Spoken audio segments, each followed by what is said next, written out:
Hi everybody, I'm Dr. Brazier. I just wanted to make a quick video to answer some questions everybody was having about the group project. So the group project is a project the department put together in response to regulations made by the state of Texas, specifically that and the accreditation agency for colleges. So it's something that no matter what you would do, whether you're online or if you are on campus. Now, the great thing about this is this assignment has also allowed us to show group work. In the lab setting, you're supposed to have a group aspect to it to kind of show that you can work as a collaborative unit. Believe it or not, this is really important in science, especially if you want to be successful in research or if you move on and decide that you are going to want to do something in the clinical or medical field. So what this is I have it in student mode right now, and then I'm going to switch it over to instructor mode because I'm not in a group, so I'll have to show you a couple things. But if you go to where it says course content and you go to the group project, you are actually going to see 4 links here, which I'll show you in a second. 2 of them, they're not coming up because they only come up if you've been assigned a group. Now, if you look here, I've put this tab here so that you can find your group. So you're going to click on here, and as you can see, it says not found because I am not part of a group. You said group enrollment failure.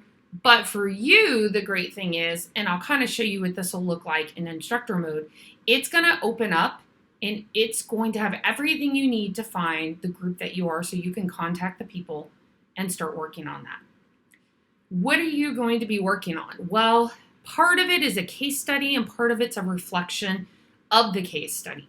And so if you download this guy right here, you'll notice it's the Mathematics and Conservation, the case of the endangered Florida panther. And essentially what you're going to do, and you have flexibility on how you want to handle this. The biggest part of this is at some point I need you to come together in a Zoom to show that you have worked collaboratively together on this, right?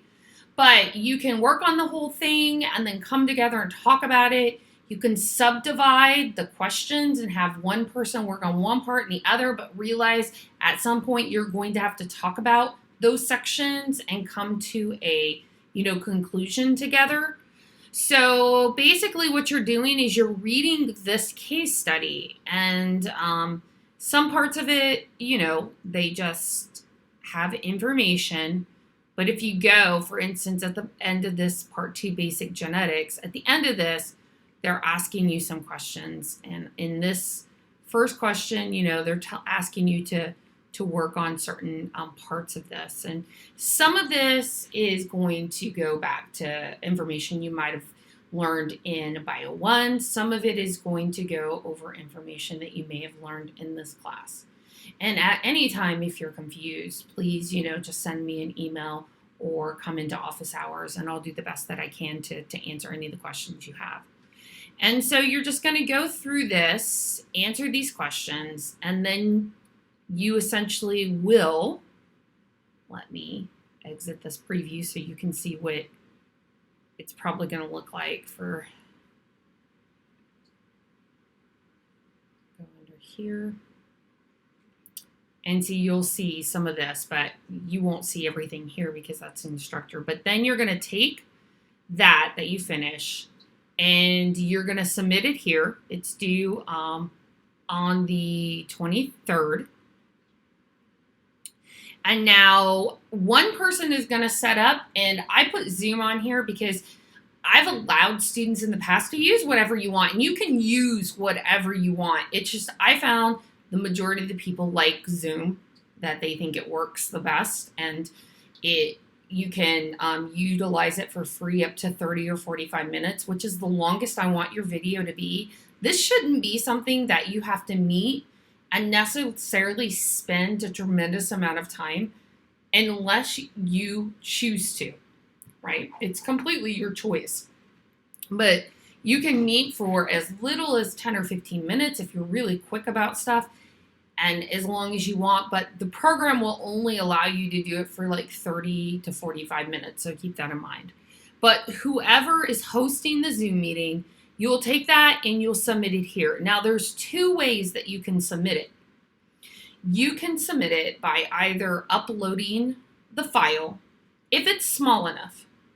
If it's not, then you can take that file, make a YouTube account, download it into or upload it into YouTube. If you don't want anybody seeing it or watching it, there is a link that you can put where it makes it only accessible to people who have the link, and then you can submit the link in there. So that's the way, or the workaround if it's too large. And then the last part of this, you're going to come down here, is a teamwork reflection. So you're going to download this file.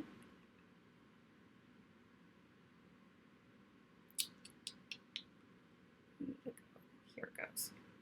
And so in here, minimum 1 page, you see that right there, maximum 2, right?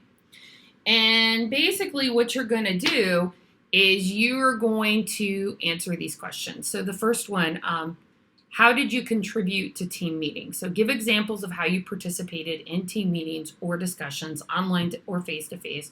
For example, did you share your ideas and or offer new suggestions to help the team move forward? Where were you able to offer alternative solutions and or build on the ideas of others? So what I would do, and then you're just going to write in here, you can basically take this straight and then just answer between each question. You can do it in paragraph form. You can do it in bullets. I don't care. I'm not grading anybody based on grammar or spelling or anything like that. Just make sure at least I can understand what you're saying.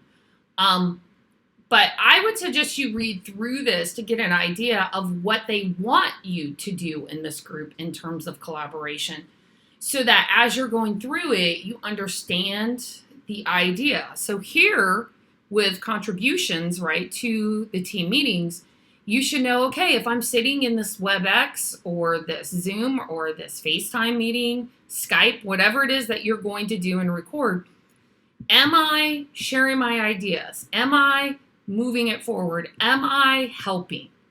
If you're just sitting there being quiet and not saying anything at all, you could lose some points there. So keep that in mind. And then, facilitates the contribution of team members. Give example of how you encourage others to participate. For example, did you politely listen to your teammates? Did you ask questions to clarify what was being said?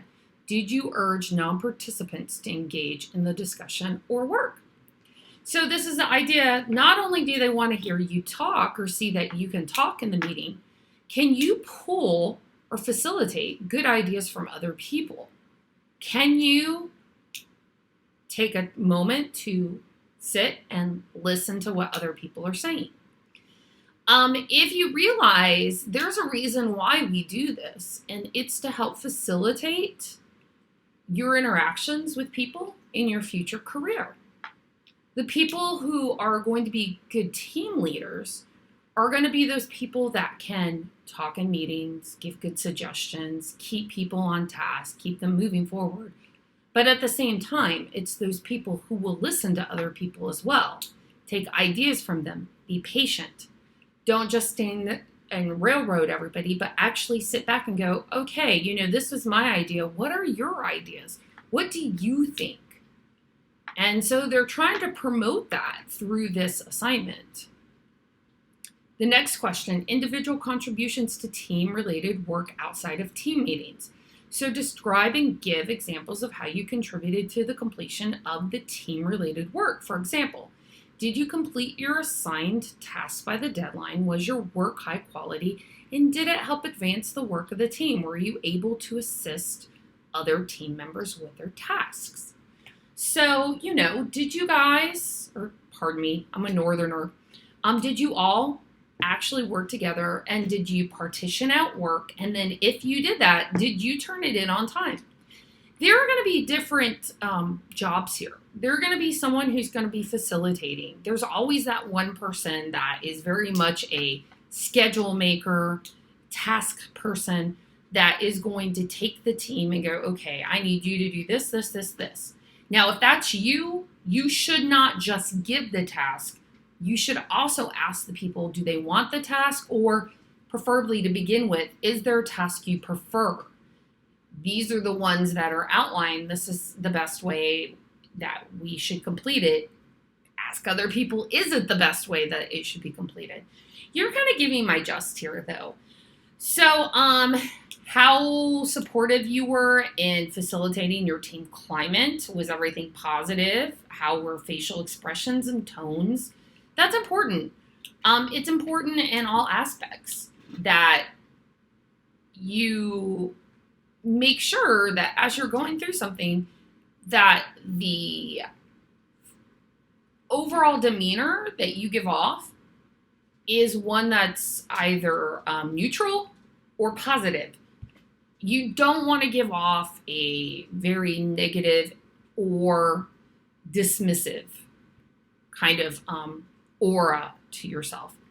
I'm not saying you have to be overly positive. I am not that way probably half the time, right? You have a job that you want to get done. There are things that need to happen. You don't have to come in, and this is not like shooting rainbows and singing unicorns and puppy dogs, right? This is just saying, are you, do you give off that kind of meaning of, or that feeling of wanting to work together? And group projects are hard. They're hard to facilitate. I did not necessarily like group projects when I was in college. The majority of the time I got stuck doing most of the work because there are certain people, especially type A personalities, that you do that. Sometimes it's your own fault that you do it, that you don't listen to the people around you or you don't trust them enough to give some of the power away. And so hopefully this will teach you how to do that. If somebody has a different idea than you, how do you respond? Are you open to it?